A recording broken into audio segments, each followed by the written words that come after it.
অনলাইনে ভালো বেচা কিনি, ভালো বেচা কিনি। পৌঁছাইয়া দেওয়া নাগে বলতে তারা ওই নেটের মাধ্যমে আপনার দাম দর জিজ্ঞাসাবাদ করে, পরে বললে পরে আইসা নিয়ে যায়, অথবা নেয়। দূরে তো আর ডেলিভারি দেয় না, কাছের মানুষ যারা তাদের কাছেই দিই। আস্তে আস্তে এটা মানে ই হয়ে গেলে, পপুলার হইলে বড় সোনা সোলার বিক্রি করে আলিম, হ্যাঁ তো সারা বাংলাদেশে আমরা মাল বেছে।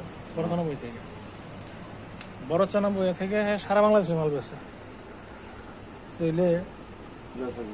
হ্যাঁ, ওইটা আপনার ওই যে ট্রান্সপোর্টের মাধ্যমে ওনে একটা অ্যাকাউন্ট নাম্বার ই করার লাগে,